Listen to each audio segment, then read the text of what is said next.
Vamos a la palabra de Dios. Primera de Pedro, capítulo 2, versículo 21 al 23.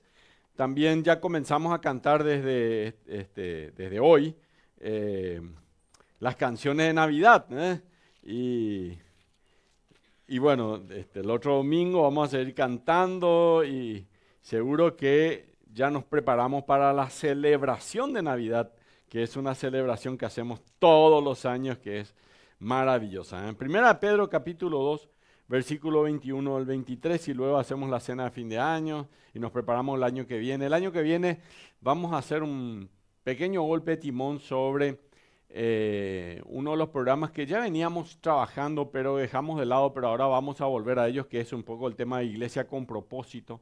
Así que vamos a hacer los 8 semanas de cómo vivir una vida con propósito.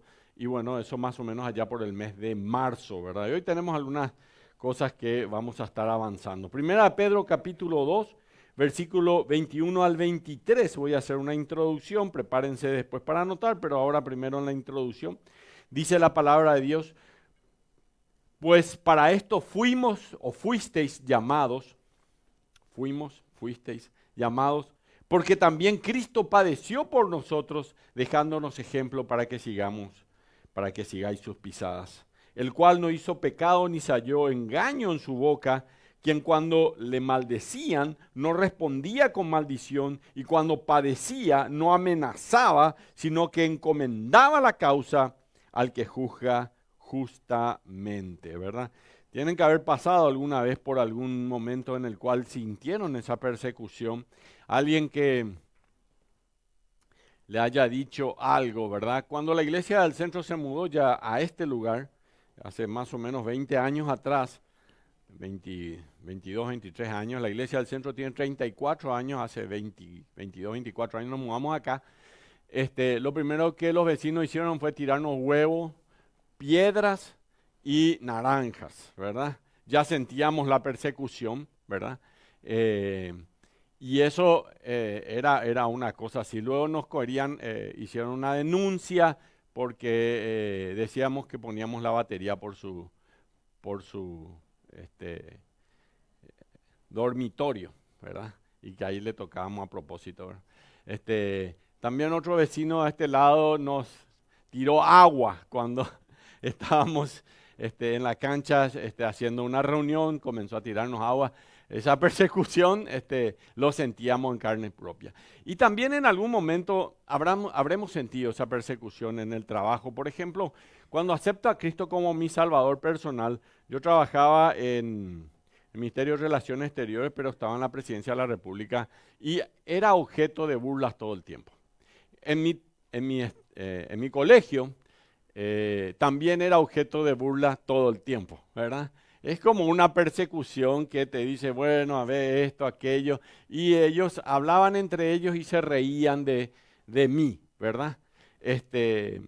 Y bueno, así uno siente la persecución y luego también, lamento decirlo, pero dentro de la iglesia a veces ocurre también que lamentablemente hay una persecución porque, bueno, Dios usa personas que no están bien y que lamentablemente van en contra de aquellos que sirven a Dios y tratan de acusarlo de esto, acusarlos de aquello, pedir que esta persona, aquello o esto, y bueno, y hemos recibido realmente hace más o menos 14, 15 años atrás, tuvimos un problema de división. Todavía jamás entendimos muy bien por qué pasó, pero sabíamos que el diablo estuvo detrás de todo eso, ¿verdad? No hubo ninguna acusación seria contra alguien para decir esto fue el motivo, ¿verdad? Sino que no te queremos más o una cosa así, ¿viste? Y es una persecución, ¿verdad? Y el diablo usa las persecuciones realmente. Y hoy vamos a hablar acerca un poquito de esto y cómo vivir en un estilo sobrenatural en esto, ¿verdad? Y hay 4 beneficios de vivir una vida sobrenatural. El primero es que uno aprenda a estar en paz con Dios en medio de la adversidad. Jesús soportó las peores injusticias sin responder con maldad. Y cuando seguimos el ejemplo, dice la palabra de Dios, si ustedes leen el versículo 20, Y luego ven el versículo 21, que leímos el 21 nada más, pero miren lo que dice el 20. Dice, pues qué gloria es si pecando sois abofeteados y lo soportáis, mas si haciendo lo bueno sufrís y lo soportáis, esto ciertamente es aprobado delante de Dios. Si ustedes lo soportan, esto es aprobado delante de Dios. Pues para esto fuiste llamados. Es decir, espera, ¿para qué nos llamó el Señor? Y les digo honestamente, fuimos llamados para soportar. Hay gente que realmente se burla, nos dicen cosas. Para esto fuiste llamado. Para esto. Y da el ejemplo. ¿Quién fue el que soportó la burla? El Señor Jesucristo. La Biblia dice que cuando Él estaba crucificado, la gente que eran los religiosos, que deberían haber sido los que estaban esperando al Mesías, dijeron, meneaban su cabeza. Si eres el Cristo, el Hijo del Dios viviente, desciende de la cruz. Y los mismos ladrones que estaban a ambos lados, durante las primeras horas, ciertamente después, ya por la tercera, cuarta hora, uno de los ladrones se dio cuenta de lo que estaba sucediendo y le dijo, acuérdate de mí cuando estés en tu reino, ¿verdad? Pero antes de eso, 6 horas estuvo el Señor Jesucristo colgado en la cruz del Calvario. Lean la palabra de Dios. Y Él, mientras moría, la gente se burlaba de Él. Así que Él es un ejemplo de cómo se burlaban durante su vida. Cuando Él estaba caminando, le pedían, hace un milagro. Y Él le decía, tantos milagros ya hice. O sea, no era así como Él venía a predicar, a traernos la vida eterna y la salvación. Así que la primera cosa que nos trae en los momentos de adversidad, aquellos que somos hijos de Dios, es la paz del cielo. Y dice la palabra de Dios en 1 Pedro 2:23, Él mismo cuando maldecían, no respondía con maldición, que cuando padecía, no amenazaba, sino que encomendaba la causa al que juzga justamente. La otra cosa que hace que nos hace fuertes en medio de la adversidad y nos hace vivir una vida sobrenatural es una fortaleza espiritual. Al imitar nosotros la vida de Cristo, el cristiano, entre paréntesis, la palabra cristiano significa que somos pequeños Cristo, es un diminutivo de Cristo, para que entiendan nomás. Y ustedes se hacen llamar cristiano, en realidad teníamos que imitar la vida de Cristo, ¿verdad? Fortaleza espiritual. Cuando uno está con Cristo, tiene algo que se llama la valentía en medio de la adversidad.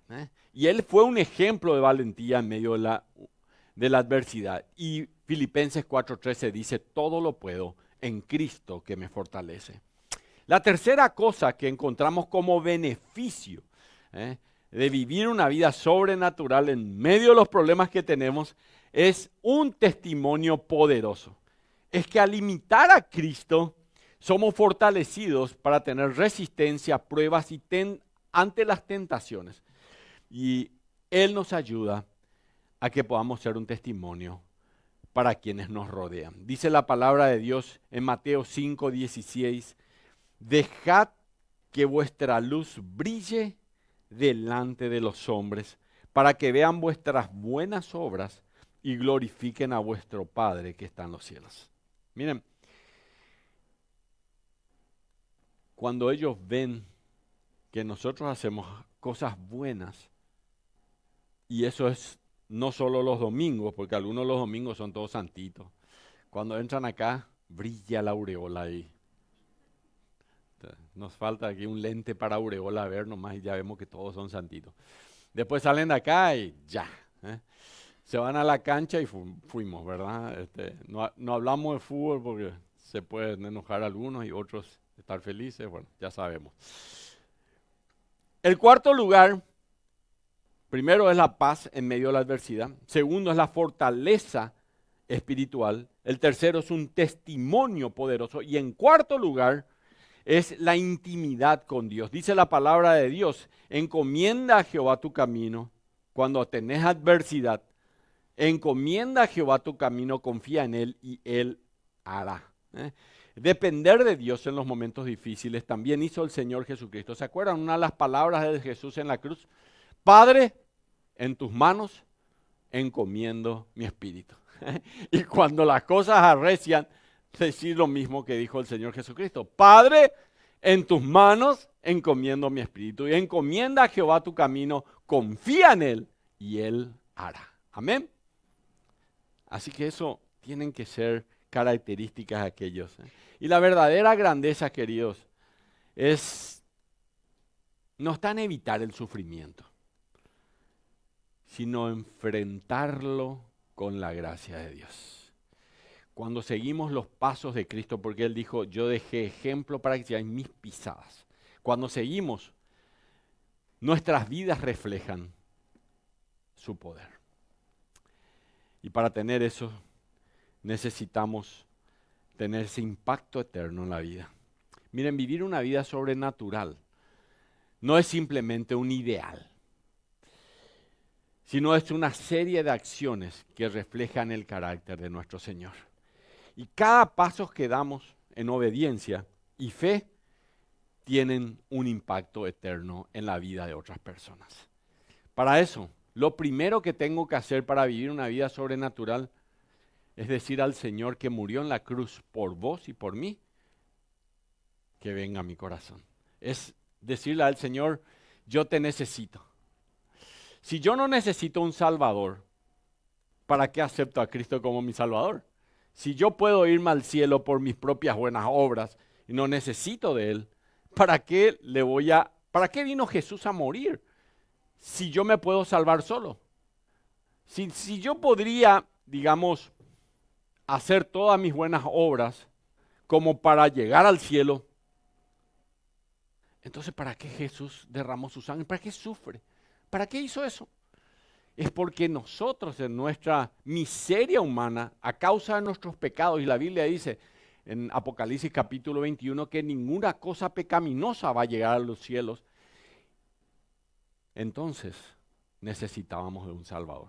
Necesitábamos como dice el Antiguo Testamento, era necesario que un cordero sin mancha y sin defecto pague el precio de nuestros pecados. Necesitábamos una sangre inocente, como aquellos corderitos que eran sacrificados por el pecado del pueblo. Había un cordero que era el Señor Jesucristo, el Cordero de Dios que quita el pecado del mundo, que iba a derramar su sangre para darte a vos y a mí vida eterna. Y quiero orar con ustedes.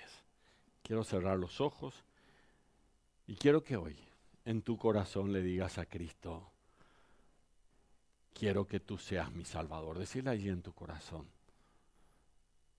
Señor, yo necesito un Salvador. Sé que solo no puedo ir al cielo. Sé que necesito de alguien que limpie mis pecados. Te pido perdón, Señor, y me arrepiento.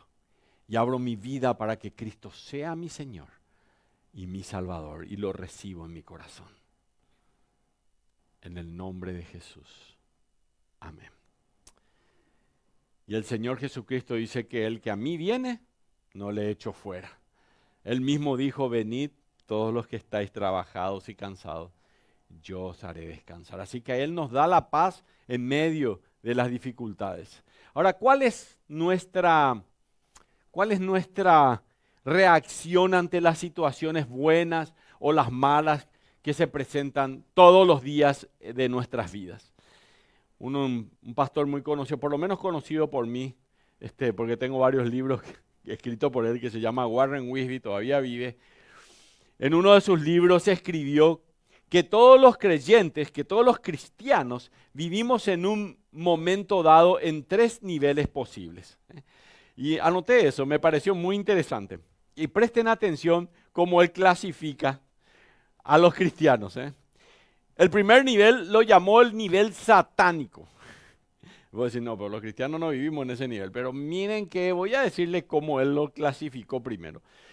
Podría ser llamado en vez de nivel satánico, nivel pecaminoso. Y ese es el que devuelve el bien con el mal. ¿Alguna vez le pasó que ustedes le hicieron bien a alguien y antes que devolverle bien, le devolvió con un mal? ¿Alguna vez le pasó? A mí sí, varias veces, no solamente una vez. Y ese es un nivel pecaminoso, no le interesa nada. Responden con con crueldad o con egoísmo pecaminoso. Puede ser que usted haya hecho algo bueno a alguien y recibe como respuesta que habla mal de vos, o sea, murmuración. ¿Alguien alguna vez habló mal de usted y realmente no tenía razón? ¿Sí? Bueno, si no les gusta eso, nunca sean pastor. Algunos le ayudaste muchísimo y después tienen una mala actitud. No entendés por qué tienen mala actitud. Algunos recuerdo todavía que una persona que tenía problemas del corazón, le ayudamos en su salud, le pagamos hasta seguro médico y un día levantó una enorme murmuración en esta iglesia al punto de dividirla. Imagínense. Ese es el nivel pecaminoso. Pagar el bien con el mal. Warren Wiersbe dice que hay un segundo nivel. Segundo nivel es el de devolver mal por mal. Ese es normal. Entrar al partido de fútbol, te meten una patada. Espera nomás. Que pase enfrente mío, le devuelvo. Este es el menos mal de todo, devolver mal por mal, ¿verdad? Pero empezamos a hacer esto desde muy pequeño, entre paréntesis. Aprendemos a tratar a otros niños como ellos nos tratan a nosotros. Si nos empujan, ¿qué hacemos? Le empujamos también. Si nos hacen tropezar, le hacemos tropezar también. Y luego envejecemos, ya no somos niños, luego envejecemos. Y aquí comienza esto. Yo voy a decir la última palabra. Si te interpones en mi camino, te voy a pasar por encima. Me voy a desquitar si me haces eso. Si me criticas, yo te critico también. Y es un producto de la inmadurez, absolutamente de la inmadurez. Y se han dado cuenta que es algo que el mundo aplaude. Esta sociedad dice, qué buena jugada, le devolviste, le ganaste la partida. Te desquitaste, hiciste que se sintiera peor de lo que te sentís. Y luego hay un tercer nivel. Hasta acá, pastor, en esos dos niveles, yo no quiero estar. Por lo menos traten de no estar en esos dos niveles, ¿ok? Va al tercer nivel. Y el tercer nivel es el que devuelve el mal que te hacen con el bien. Y esto significa responder a las personas como desearíamos que nos respondan a nosotros. Y eso es lo que tenemos que hacer día a día. Devolver el mal que nos hacen con el bien. Y esta es una respuesta sobrenatural. Porque la mentalidad de la sociedad y de lo que vivimos es de defender mis derechos. No aguantan la injusticia, luchan contra los intolerantes, los prejuiciosos.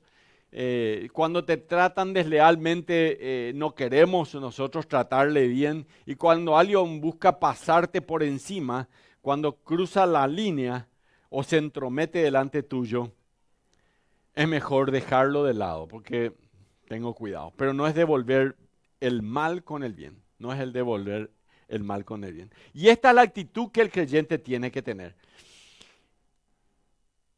Y eso es lo que dice 1 Corintios capítulo 6. Había un problema en la iglesia, Corintio.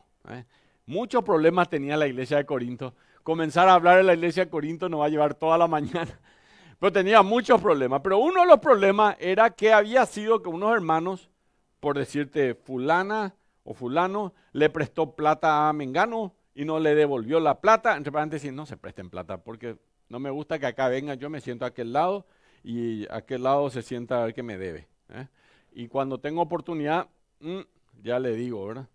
Entonces resulta ser que en Corinto había estos problemas. Y entonces ellos llevaron la acusación, ¿verdad? Delante de los jueces, ¿verdad? Y eso es lo que se queja el apóstol Pablo en 1 Corintios capítulo 6. Y miren lo que hace el mundo. Y esa es la razón por la cual se entristece en 1 Corintios 6 el apóstol Pablo. Estaban siendo un estorbo a la causa de Cristo. Un estorbo a la causa de Cristo, realmente. Así que bueno, acá avanzamos. El apóstol Pedro ha estado en el proceso de desafiar nuestra forma de pensar pecaminosa y natural. Su carta nos ha llamado a vivir en forma sobrenatural y Pedro nos invita a un nivel superior de vida, a una perspectiva superior para ver más allá de los insultos, de las injurias, más allá de los malos tratos y los malentendidos. El apóstol nos ha dado unas cuantas instrucciones antes. Miren el versículo 16, ahí están en 1 Pedro capítulo 2. Miren el versículo 16, nos dieron algunas instrucciones. Primero dice, versículo 16, sométase a la autoridad, sométase a los gobernadores. Capítulo 2, versículo 16.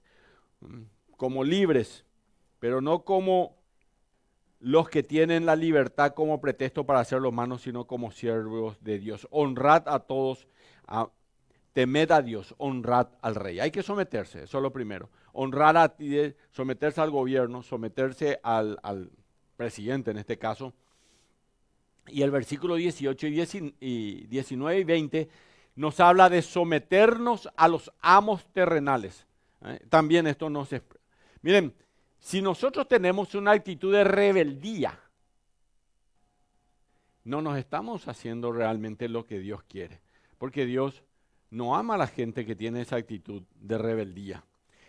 Y bueno, y a partir de los textos de 1 Pedro capítulo 2, versículo 21 en adelante nos está diciendo, ¿quieren saber cómo es vivir una vida sobrenatural? Déjame darte un ejemplo de una vida sobrenatural. Y ese ejemplo, versículo 21, 1 Pedro 2, 21, dice, pues para esto fuisteis llamados, porque también Cristo padeció por nosotros, dejándonos ejemplo para que sigamos sus pisadas. ¿Quién es el ejemplo de una vida sobrenatural? ¿Quién es? Jesucristo. Él es un ejemplo de una vida sobrenatural, porque Él realmente, y vamos a ver eso, así que necesitamos irnos al versículo 20, pues qué gloria es si pecando somos abofeteados y lo soportáis. Mas si haciendo lo bueno sufrís y lo soportáis, ciertamente esto es aprobado delante de Dios, pues para esto fuisteis llamados, versículo 21. Pedro dice que hemos sido llamados para esto. Te dice, justamente hoy, pastor, no quería que usted me hable de este tema, pero eso dice la palabra de Dios. Debemos saber que el sufrimiento, queridos, es consecuencia de vivir una vida de compromiso delante de Dios. Segunda Timoteo 3:12, yo no sé si quieren anotar ahí al lado, por favor. Miren lo que dice, presten atención, atiendan. Miren lo que dice. El apóstol Pablo dice, y también todos los que quieren vivir piadosamente en Cristo Jesús, padecerán persecución. ¿Cuántos quieren vivir una vida piadosa en Cristo Jesús? Pablo dice, padecerán persecución. Jesucristo dijo, en el mundo tendréis aflicción. Pero confiad, yo he vencido al mundo. Así que bueno, tenemos que estar del lado de Él. Miren, la persecución es parte integral de una vida cristiana consagrada. Y Pablo cree que era bueno recordar al joven Timoteo para que sepa la realidad que es la vida cristiana. El hecho evidente de que la persecución es inevitable para todos los que quieren vivir piadosamente en Cristo Jesús. La razón de esta persecución es sencilla. Una vida piadosa, escuchen esto. ¿Por qué hay persecución? ¿Por qué? Porque una vida piadosa denuncia la maldad de los demás. Cuando vos tenés una vida limpia delante de Dios y delante de la gente, vos estás denunciándole al otro que vive en maldad con los demás. Y las personas no les gusta que se alumbren sus pecados y lo incorrecto que están llevando sus propias vidas. Y esto es lo contrario a lo que predican muchas veces en los predicadores que a veces salen en la televisión, a veces en donde todo va a ser maravilloso, siempre van a tener victoria sobre todas las dificultades, van a estar siempre sanos, no hay enfermedad.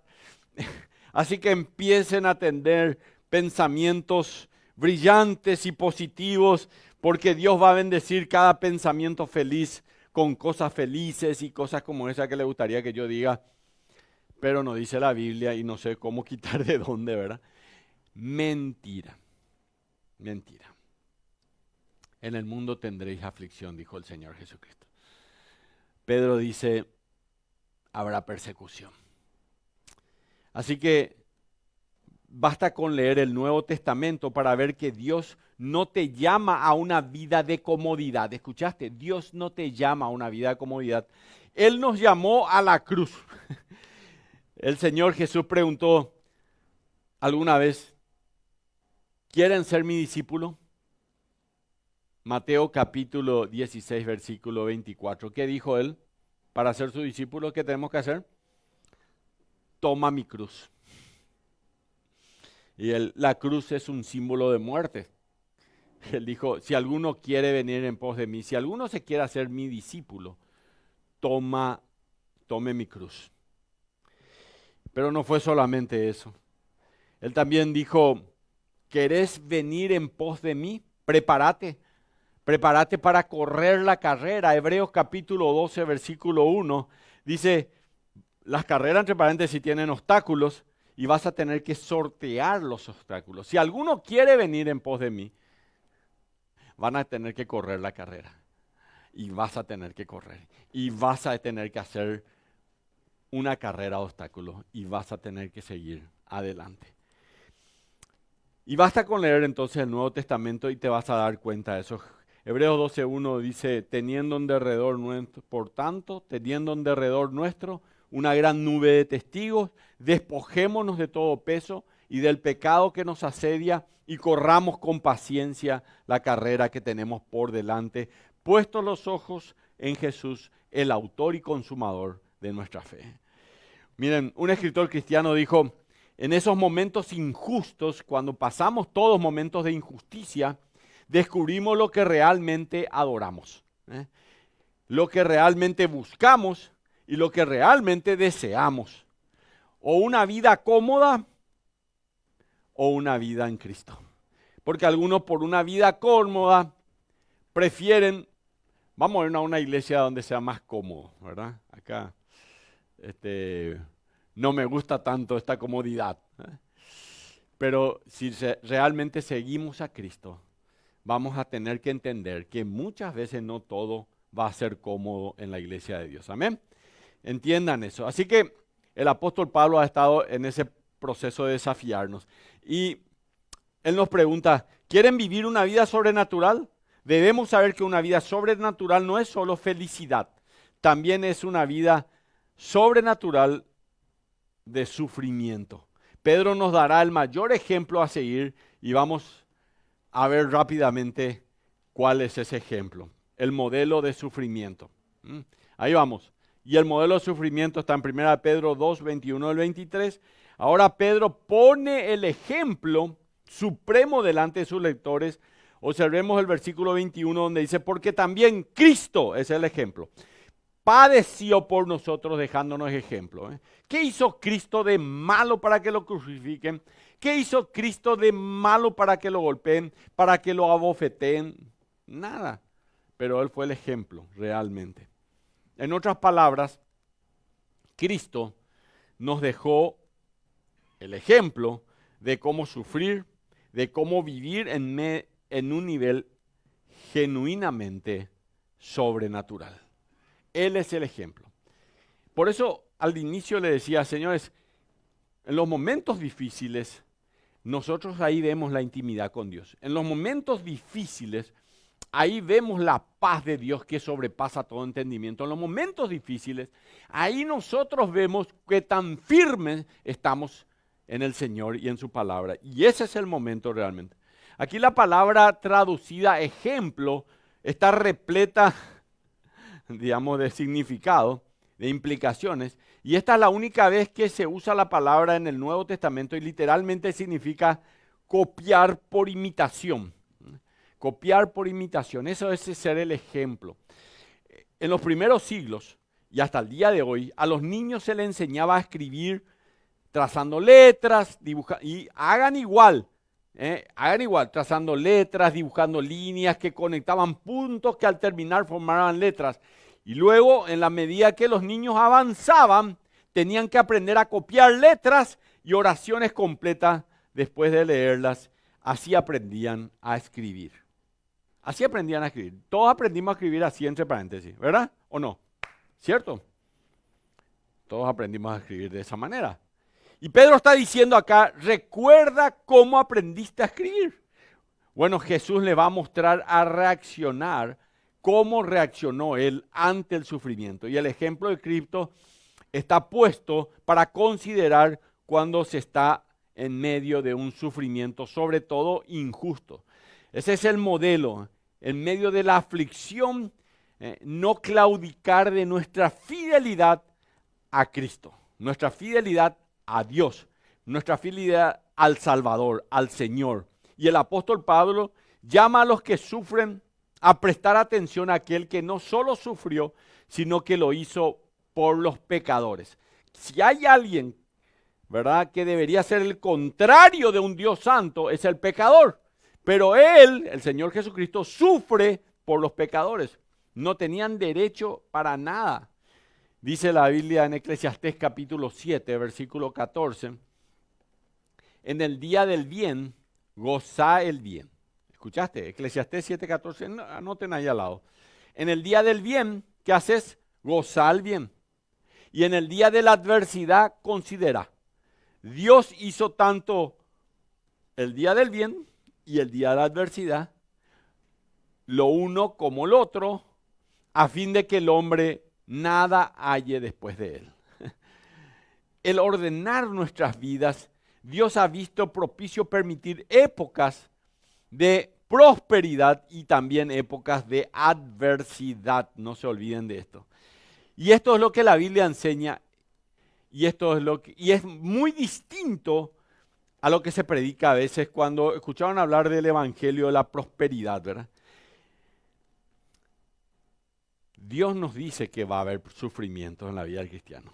Jesús nos muestra con su propia vida que una persona puede estar en la voluntad de Dios, ser muy amado por Dios y experimentar la aprobación de Dios, pero a su vez, además de caminar como Jesús en comunión con Dios y estar a la vez sufriendo, como hizo Jesús. ¿Vieron? Y sufriendo, paréntesis, mucho. No sufriendo nomás, sufriendo mucho. Pero no se desanimen. Este es un llamado divino y Jesús es el modelo divino. Cuando yo paso por momentos de sufrimiento, yo siempre digo, Dios me está preparando para algo más grande. Siempre digo, Dios me está preparando para algo más grande.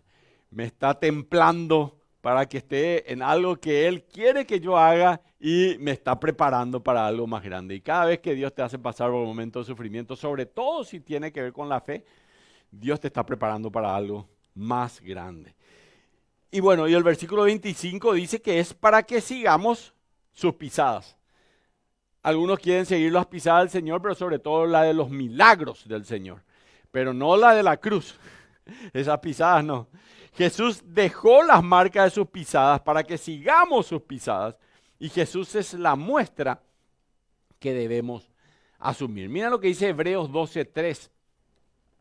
Considerad, es decir, que piensen en esto, Hebreos 12:3, a aquel, a Jesús, que sufrió tal contradicción de pecadores contra sí mismos para que vuestro ánimo no se canse hasta desmayar. Es decir, que cuando yo paso momentos difíciles, ¿qué tengo que hacer? considerad a aquel que sufrió tal contradicción contra sí mismo para que vuestro ánimo no se canse hasta desmayar. Y la palabra de huellas, sus pisadas, Pedro nos va a hablar acerca de esto, pero la palabra huellas que está usando Pedro acá equivale a pistas, un rastro, una huella para seguir sus pasos. Aquí está, ahí se va, uno camina. Y esto está indicando que debemos poner los pies en las huellas de otro, es decir, en las pisadas del Señor Jesús. Yo te pregunto, cada vez que las cosas se ponen mal, cada vez que las cosas se ponen difíciles, ¿qué haces? ¿Seguís sus pisadas o cambias el rumbo, haces un cambio nomás y punto? Pedro dice, tenemos que seguir su pisada. Y ahora es como si Pedro dijera, en caso de que se hayan olvidado de cómo respondió Jesús ante el sufrimiento, permítame que les recuerde. Y él ahora va a decir en el versículo 22, 1 de Pedro, capítulo 2, 22, él va a decir acerca de la actitud de Cristo, el cual no hizo pecado, es decir, que él no hizo nada malo, ni se halló engaño en su boca, o sea, nada malo. En otras palabras, no mereció el Señor Jesucristo, nunca mereció el trato que recibió, y todo fue un trato injusto. Y a él añade en el versículo 23, quien cuando les maldecían no respondía con maldición. Ese es un poco el ejemplo. Cuando le maldecían a Cristo, no respondía con maldición. Un erudito traduce este texto diciendo que cuando lo insultaron, él no tomó represalias. Miren, cuando Judas se fue y le dio un beso, porque eran gente que le traicionaba. Judas estuvo con Jesús todo el tiempo, pero ignoraba a Jesús. Y muchas veces ocurre que hay personas que muchas veces están aquí en la iglesia y lo ignoran al Señor Jesucristo. Vino y le dio un beso. Ya Jesús sabía que lo estaba traicionando. Él podía haber dicho muchas cosas, que sos un traidor o otra cosa, ¿verdad? Pero él no hizo eso. Él no hizo eso. Es más, Jesucristo murió por los pecados de Judas también. Lamentablemente Judas, en vez de tener arrepentimiento, tuvo remordimiento. Y en vez de entregar su vida a Cristo, se fue y se quitó la vida. Porque él todavía creía que era su vida. No lo había nunca entregado a Cristo como su Señor. Si ustedes leen la palabra de Dios, se van a dar cuenta que cada vez que Judas lo trata a Jesús, lo trata como maestro. Mientras todos los discípulos lo trataban como Señor, Judas siempre lo trataba maestro. Lean la Biblia, se van a dar cuenta cómo en el Nuevo Testamento sucede eso. Así que a Jesús lo llamaron en Juan 8:41, hijo nacido de fornicación. ¿Saben por qué, verdad? Porque María, digamos, José no había tenido aún relación con María, y entonces le acusaban a María de que tuvo relación con otro, que no era José. Así que decían que Jesús era hijo de fornicación. En Mateo capítulo 11, versículo 19, lo nombraron a Jesús glotón, porque Jesús comía con los pecadores. En Lucas 7:34 lo llamaron de borracho a Jesús.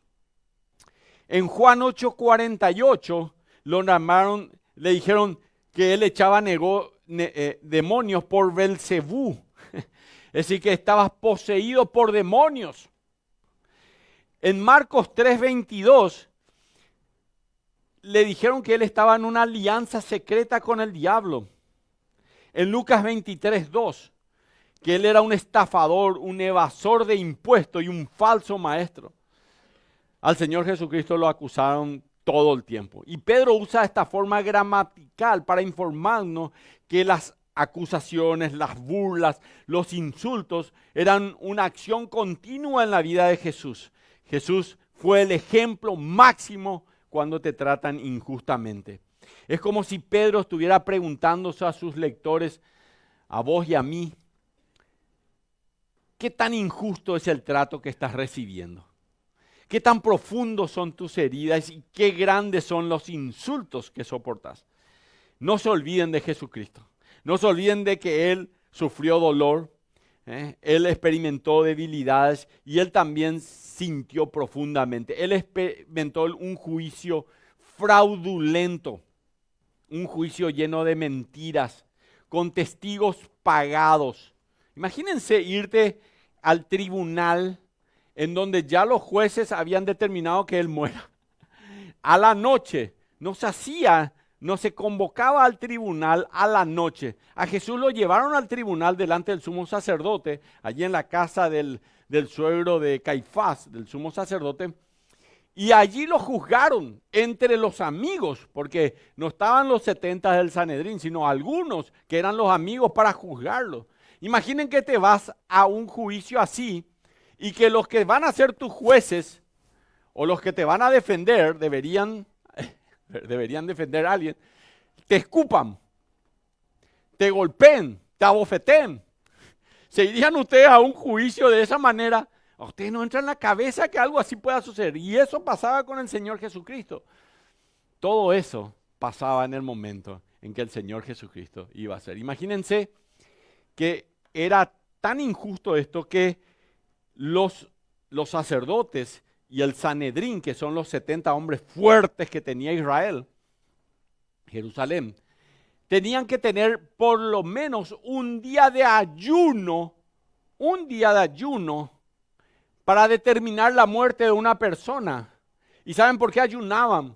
Porque iban a determinar que a alguien lo iban a matar y tenían que estar tan tristes, tan acongojados, porque iban a mandar a la muerte a un hombre. Pero ellos ni siquiera a la madrugada ya lo mandaron junto a Pilato para que lo sentencien a muerte. Y una vez que fue allí, dijo, crucifíquenlo. Y esta fue la injusticia.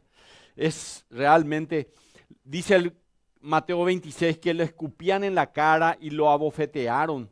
Le vendaron los ojos y comenzaron a golpearle en la cara, burlándose de él y exigiéndole que profetice quién fue el último que lo golpeó. Aquí la Corte Suprema de Israel se degeneró en una turma de hombres abusivos, viles, que le escupían, la abofeteaban, se burlaban, le golpeaban, le maldecían. Y Pedro nos dice, a vos y a mí, observen y sigan su ejemplo. Algunos dicen, ¿qué fue este ejemplo? Te pregunto, ¿alguna vez fuiste maldecido? Entonces seguí las pisadas del Señor. ¿Alguna vez fuiste tratado injustamente o ignorado? Seguí las pisadas del Señor Jesús. ¿Alguna vez fuiste abusada o abusado verbalmente? Seguí las pisadas del Señor Jesús. Y han recibido calumnias, le han tratado injustamente, sigan la pisada del Señor Jesús. Y han sido golpeados, sigan la pisada del Señor Jesús. Y eso es vivir en un nivel de vida sobrenatural. Eso es vivir una vida sobrenatural. Y Pedro no solo nos muestra ese llamado y nuestro modelo correcto a seguir, y él también nos va a proporcionar, y ya vamos terminando, la mirada correcta con el sufrimiento. Primera de Pedro capítulo 2 versículo 23 dice que cuando lo maldecían no respondía con maldición, y cuando padecía no amenazaba, sino en que encomendaba la causa al que juzga correctamente. Es una mirada correcta. ¿Qué hacía el Señor Jesús? Si me toca otra vez, te voy a devolver un derechazo. Él encomendaba al que juzga la causa justamente. Y Jesús obtuvo la fuerza que se necesitaba a lo largo de su vida al poner su confianza en el propósito final de su Padre, quien finalmente haría justicia. En otras palabras, Jesús miró más allá del tribunal judío, más allá de lo que estaba sucediendo, y Jesús le miró al juez santo, el único juez verdadero, Y su vocación, él sabía, era morir por aquellos que creyeren y que sean salvos, que íbamos a ser salvos de la ira de Dios, del juez justo, del juez santo. Y Pedro dice que Jesús se encomendó al Señor. Y la palabra aquí encomendar puede traducirse como confiar en Dios y entregarle a Él el momento ese. Cuando estás pasando por momentos difíciles, confía en el Señor, encomendarle ese momento y entender que Dios va a actuar realmente. Y miren, esto es la mirada correcta en el sufrimiento que debemos imitar a Jesús. Él con cada nueva ola de abuso, con cada nueva ola de insultos, con cada nueva ola de agravios, Jesús siempre se estaba entregando a sí mismo, a su Padre, y era una actitud permanente en su vida. Así que notó que Jesús nunca le entregó su mente, su corazón, sus emociones, sus sentimientos a sus acusadores. Él siguió encomendándose a su Padre, su confianza y mirada siempre estaban puestas en su Padre Celestial. Y de hecho Lucas 23:46 dice en sus últimas palabras, Padre, en tus manos encomiendo mi espíritu. Y el Señor Jesús remitía todas las amenazas que le habían hecho, todos los insultos que le habían hecho estos jueces, y nunca dejó de mirar al único que sabe hacer justicia, que es Dios. Y esa es la actitud que tiene que tener el creyente. Por eso el Salmo 37:5 dice, encomienda, ¿escucharon? Encomienda a Jehová tu camino, confía en Él y Él hará. Cristo, aún en la hora de la muerte, se encomendó a Dios. Si nos damos el lujo de albergar pensamientos así, pensamientos malos, de pagar a la gente el mal con mal, nunca vamos a vivir una vida sobrenatural, como la que vivió nuestro Señor Jesucristo siendo 100% hombre. Y vamos a la conclusión. ¿Cómo podemos evitar vivir en ese nivel pecaminoso, devolviendo el bien con el mal, o viviendo en un nivel natural, devolviendo mal por mal, o cómo se vive en el nivel sobrenatural donde devolvemos el mal con el bien? Y el apóstol Pedro nos está diciendo que eso tiene mucho que ver con que entendamos el llamado de Dios, que incluye sufrir el mal voluntariamente, incluso cuando estamos en lo correcto. Y el llamado de Dios incluye seguir su modelo, seguir sus pasos y dirigirse en la dirección, incluso si lo lleva a un valle oscuro de aflicción. El llamado de Dios exige comprometerse a menudo a seguir hasta el final, encomendándonos a una y otra vez al Padre Celestial, quien al final va a corregir todo el mal. Y hay un autor de un libro que dijo, la gran lección de estas huellas del Señor Jesús, aquí en 1 Pedro 2, 21 y 22, la gran lección de esas huellas del Señor Jesucristo dejan para el creyente en todos los tiempos es de echar de uno la carga o sacar de uno la carga de ansiedad y ponerla sobre Dios. Dios va a actuar, es decir, hará todo lo que sea necesario en ese caso, y para ello debe haber una entrega incondicional a su voluntad, absoluta en confianza al Señor. Y nuestra fuerza consiste, señores, en permanecer quietos en su presencia. Y Él sabrá cómo vindicarnos y hallar la manera de librarnos de las dificultades en las que estamos experimentando. Y cuidará nuestra honra, afirmará nuestro derecho sin que nosotros tengamos que amenazar a quienes nos causan sufrimientos. La entrega absoluta a Dios, a su causa, va a librarnos en algún momento de la murmuración y nos va a dar fuerza en medio de las pruebas. Y miren, tengo un libro que se llama Obediencia Extrema y habla de aquellos que viven en lugares inhóspitos para el cristianismo. Y uno de esos lugares es Corea del Norte, donde hay una dictadura de hace años, Corea del Norte. Y había una joven allá que se llamaba Eun, que se convirtió al cristianismo en forma secreta.